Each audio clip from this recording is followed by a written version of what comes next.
Hello, everybody. Welcome to the Enchanted Magic Podcast. Today we've got a little lady with us. That's me. So I'm Jeremy, I'm Dawn. I'm Joanna.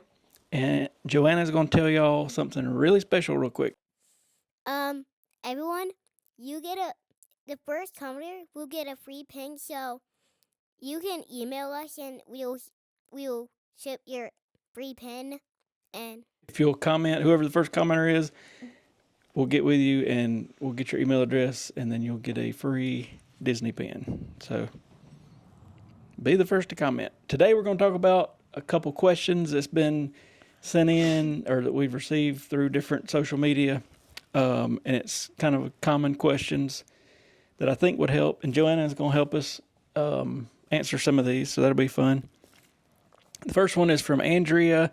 She says, how much typically is a park ticket at Disney World? And the answer is it varies according to the crowd level, according to which park it is. Animal Kingdom usually is the cheapest. Magic Kingdom is the most expensive, and it also depends on whether you get a single park or you get the park hopper. And the park hopper will let you like scan in at Magic Kingdom, and then at 1 o'clock or whatever you decide you want to go to Animal Kingdom, you just go ahead, no big deal.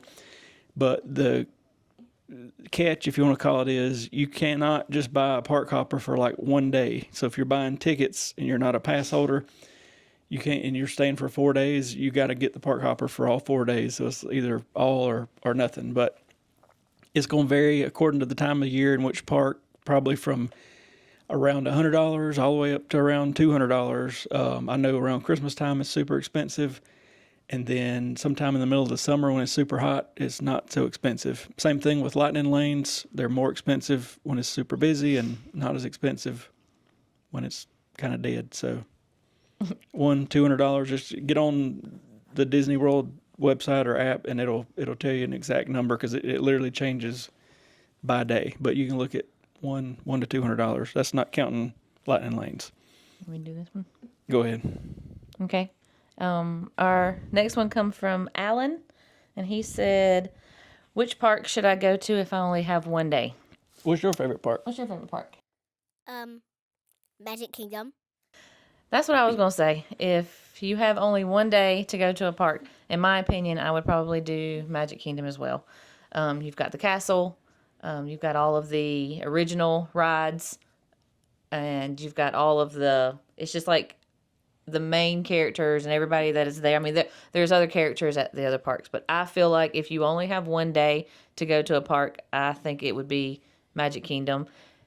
Other people may disagree only because the other parks have things that people are more interested in, like Toy Story or Star Wars, and those are specifically just at like Hollywood Studios. But I guess like if you were just asking us, I guess our park that we would choose would probably be Magic Kingdom. I don't know if that would be. Yeah, it's the OG. It's got the castle, the old school Disney stuff. It's, most of the time what people think of when you say Disney World. And then, That's what they're thinking about. Behind that, Epcot was built second. It's where the big golf ball's at. But there's not that many rides at Epcot, but it's a big place with a lot of stuff. So, and then like Dawn said, Hollywood Studios has got like a lot of Pixar stuff and a lot of Star Wars stuff, that sort of thing. Animal Kingdom's cool, but a lot of people try to do it in like a half a day, but you don't necessarily need to do that. There's plenty of stuff there, but if you really hightail it, you could do it in half a day. So, but yeah, Magic Kingdom, that's where you want to go. What do you think? Yeah. That's right. Yeah. It gives you a Haunted Mansion. Oh, yeah. I noticed you got on your Haunted Mansion. You got your Haunted Mansion hoodie on. It's a very fun ride. What do you like about it? What's your favorite part? The hitchhiking ghosts. The hitchhiking goes. I like those too. Yeah, they're pretty funny. They are a trip. All right, our third question is, how long does bus transportation take to the parks from Marissa? We actually did a transportation podcast before this one last week, so check it out. But typically, In the mornings, I'm gonna say from not any specific Yeah, rolling. any specific resort, you're looking at 10, 15 minutes, maybe 20. And it really depends on like, did the last bus just pull out and you're walking up, or is it fixing to be here, or that sort of thing. But in the mornings, they keep them going. It's going to take a little bit longer in the evenings because you got, especially if you're leaving at like when the park's closing or after fireworks at Magic Kingdom or whatever, because everybody and their brothers are going to be trying to get on the bus. So if you can leave later, let everybody chill out. The parks, even though let's say Magic Kingdom closes at 10 o'clock at night, it's going to be like 11:30, 12 o'clock before like the last person's out, sometimes even longer. So like the stores stay open usually an hour after park close. So stay and chill out and walk around and shop and eat and whatever. Let everybody get on the bus and get out of there. But you'd have to miss some of the fireworks, but like either leave a little earlier, but you don't want to miss the fireworks or anything big. So if you could stay later, or like go back to the resort, take a nap if you got kids, middle of the day when it's most busy anyway, and then come back and then you can stay later. So I'd say 15 to 20 in the morning. I'd say, I mean, it just depends because, I mean, it's been that quick in the evening, but then if there's a big crowd or something, 20, you might be looking at, 30 to 45, something. So, and it's according to the resort, some big popular resort, Pop Century or Art of Animation or something like that's going to probably fill up quicker versus something like the French Quarter, so. Next one. We've got Beth wants to know, how much does food cost in the parks? It's expensive. But I would also say there are some things that you have to have when you go to the parks. You have to get Mickey ice cream. And you have to get a Mickey pretzel. Premium bar. Oh, yes, the premium bar. You have to get a Mickey pretzel. And most people get a churro. Oh, a churro. I'm a big fan of churros. Not so much. He's not much of a cinnamon type person. And it's kind of, the cinnamon sugar or whatever, but it's pretty good. What's your favorite food at Disney that you think that we have to get if we... I really like those cookies from the Storybook Circus area. Oh, those are good. And they're huge. They're like as big as my face. They are so massive. I think I have a picture. We might can put a picture up to show you how big they are. But you like the cookies? Oh, she's a really big fan of the Mickey shaped marshmallows that are dipped in chocolate. Yeah. She kind of likes she really likes those. Mm-hmm. But just like in general, prices, I mean, it's like anywhere else that you're going to go. Like if you go to any kind of show or concert or anything, food is just expensive. It's just very expensive. But they do not have any restrictions on bringing your own food inside of the park. We have learned this past trip that, especially if you go to like a evening party, you're so involved in doing so much stuff. Yeah, so little time. And not enough time that you really don't have time to stop and just eat somewhere.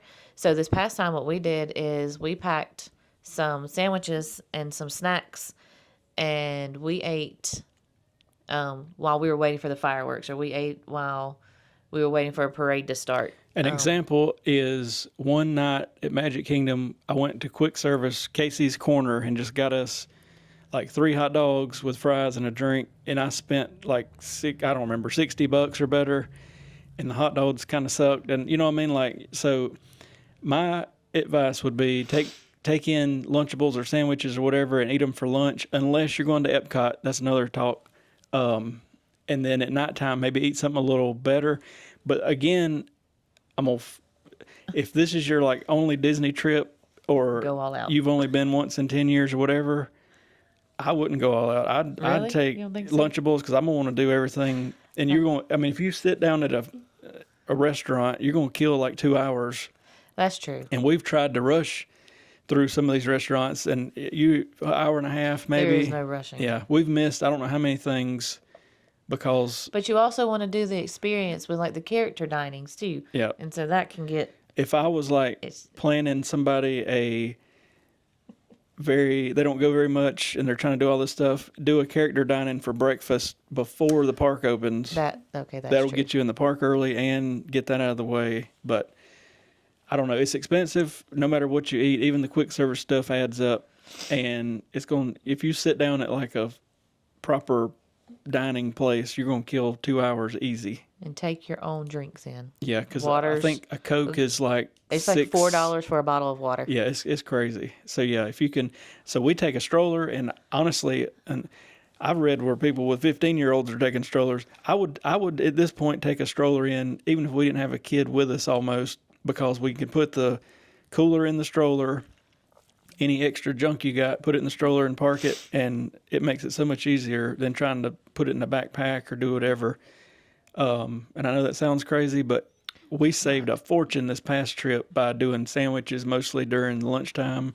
And then sometimes at dinner, we'd go somewhere nice or whatever. And sometimes, like for these parties, we'd still do a sandwich sort of thing. But you're going to like be waiting for different stuff, like a parade. You're going to have to get in. If you want to see it worth a flip, you're going to have to get there like 30 minutes or 45 minutes early or better.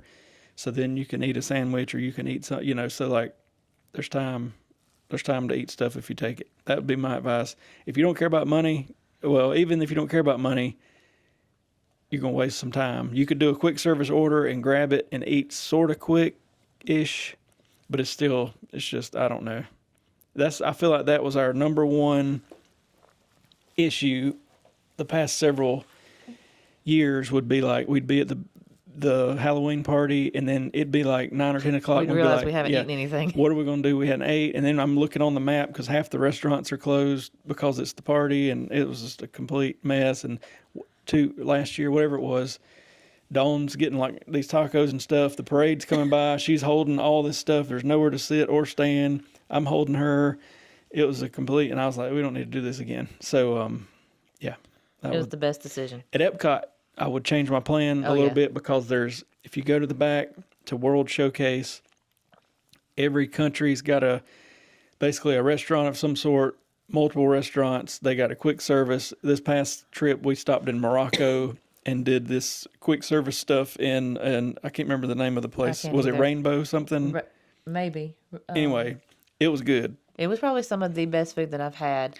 And it was just in like a little paper and a little tray. Yeah, and we chomped it, and it was good. But there you can experience so many different flavors, and like they have actual people from those countries there working, and to me that makes more sense. Yeah. And there's not as many rides and stuff, but that would be about the only exception. Everywhere else, you could definitely take stuff in. I'm not saying don't take a break, but like I say, if this is your like one big trip for the next 5 years, you don't want to kill a lot of the day sitting there for 2 hours trying to get to eat or whatever. And then I don't know, it's just a mess. Very true. We did that one. What is it? Sam says, what does it cost to park at Disney World? I think it's about $30. Don't quote me on that. I hadn't. Because we haven't done it. Yeah. Well, and it changed at COVID. They were charging to park at the resort, and it was like $15 a night. Yeah, a day, yeah. And I remember that 2022 trip, we get hit for like 150. I don't remember what it was. It was a lot. And I was like, well, what is this charge for? But thank God when Bob Iger got back in, he canceled that. But to drive into the park, I think it's about $30. If you're an annual pass holder, it's free. But that's why you want to use that Disney transportation, because to me, it wouldn't be worth. Why would you? Why would you pay to park if Yeah. you've got all the transportation? Yeah. Does the monorail go to each park? And this comes from Heather. No, and I think that's a common misconception. And with the Skyliner, the monorail only goes to Epcot Magic Kingdom, and it stops at the Ticket Transportation Center, which is where you park for the Magic Kingdom. And then I'm going to go ahead and throw in the Skyliner. It only goes to Epcot and Hollywood Studios, and it only goes from a couple resorts, Pop Century, Art of Animation, Caribbean Beach, and Riviera. So, and I really wish they'd expand that Skyliner because it is so simple. You get on so it. Easy. It never really stops except for like if a wheelchair. Well, Dawn about crashed it last time. She tried. Well, it was my fault. He told me to back in or back out. Back in. And she gets the back wheels in, and then it starts going. And I can see the little attendant's eyes getting bigger and bigger and bigger. So I just grabbed it and slung it in there. But I think with certain wheelchairs and stuff, they do have to They have to stop it for a for a second, but that's not in the busiest of times. It's sort of normal, but like most of the time, it's not a big deal. And the way it works is like they got a special way that a certain one will go back there for like handicapped people, so it don't have to stop. But anyway, we like the Skyliner, though, don't we? We Of love the course. Skyliner. What did we used to call it? The yo-yos. She used to call them yo-yos, and I think it was because at Pop Century, like right at the Skyliners, they had these huge yo-yos, and so I guess she just kind of associated those yo-yos with the Skyliner. So we used to call them yo-yos when she was little. It's just so simple to ride in those things, though. So easy, especially with a stroller. We've never had any issue. I think once in a blue moon, if something happens and they have to evacuate the thing, or if it's really windy or something. But And it was windy last time we went too, and they didn't. yeah, they kept They them going. didn't shut it down, so I was really surprised. Them things come in fast, don't they? Yeah, they go. But it's funny because some people, I guess, scared of heights. You can tell they're kind of iffy about it, but it's smooth and easy, and the windows at the top open, so even if it's summer, there's air blowing in on you and that I'll tell you sort what of they thing. remind me of. Have you ever been on one of the Sky Wheels, like the new Ferris? Is it the Ferris wheels? Mm-hmm. Like in like these big cities. There's one in Myrtle Beach, and that's what they remind me of. They're enclosed, and they kind of sway a little bit, but that's what it reminded me of when I first got on one. To my knowledge, I think one time I read that it like broke down, and they had to call in like the fire department to get people out. But it was opened, I think, in 2018, so we're 6-7 years in. So there are, I think, I read emergency kits under the seats with like water and that sort of thing in there. But I mean, and they usually early January, February, they'll close it for like a week or two and do this refurbishment thing. And I guess they have to check the cables or change them. I don't know how that works, but it's nothing to be worried about. And I'm sure there's a million safety backup things if something did happen. But My favorite way to transport. it's so you don't have It's just to. easy. You just walk right on it and keep on trucking. So to me, the monorail's cool, but it's kind of aggravating because it seems like there's always a lot of people packed on it, first thing and last thing, and I don't know. But it is a neat thing. It's just kind of, I don't know. It's cool to pull into the contemporary on it though. Yeah, that is really But cool. check out, we did a podcast on transportation and tried to explain all that. There's boats and monorails and Skyliners and buses and all this stuff. So check it out. Is that all the questions we got? Yeah. You got anything else you want to talk about? You want to talk about something? I gotta do 2 other Okay. things. Go ahead. Okay. It's just the end. Just about. Okay, Just so, can I talk about like Magic Kingdom? Mm-hmm. What you want to say? There is a ride called Haunted Mansion. If you don't even know about it, it's a very fun ride. If you're scared of ghosts, you should not ride it. But Were It's you not that scary though, is were it? you were you scared the first time you rode it? no, No. Okay. No. But she's fell in love with it. That's her favorite. I think that's her daddy's favorite too. All the history and that sort of thing, and I guess that's what sets you off about it too. But you can research it for days. There's all kind of names of different ghosts and why they were named certain things, and then the history of like how they're all connected and all that sort of thing. yeah.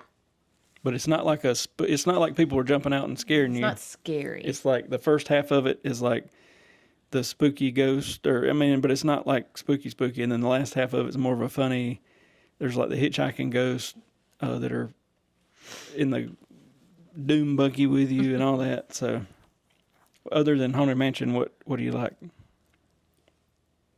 Can I do like your Animal Kingdom? Yeah. Yeah. Flight of Passage.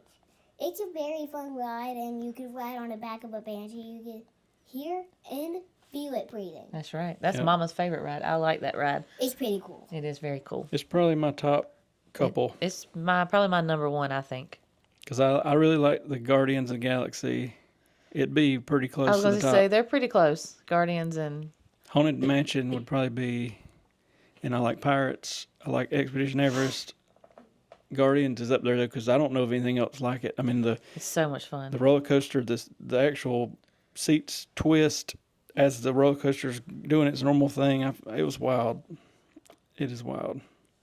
We kind of got a video. Dawn, the camera went dead on me the last trip. Dawn got a video, but we used the 360 camera, and it sucks in low light, so it's all grainy. But I'm gonna try at some point somehow to get a good clear video of it. But it's dark and it's moving so fast, and it's just crazy. That's one of the only ones that we haven't got Miss Joanna on yet. She's not brave enough yet. Yeah. Probably We're working on it, right? Couple years. Couple more years, I think you'll be okay. Yeah. Anything else you want to talk about?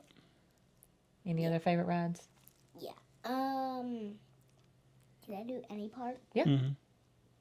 At Hollywood Studios, let me think. Rise the Resistance. Rise of Resistance and Smuggler's Run.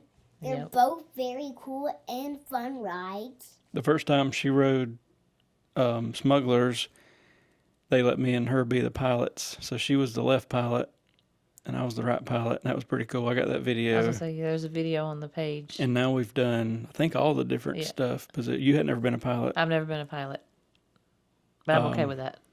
And I've never been a gunner. You hadn't been. Oh, a you gunner? haven't been the gunner. Okay. Okay. But it's cool driving the Millennium Falcon. She's become a fan of Star Wars.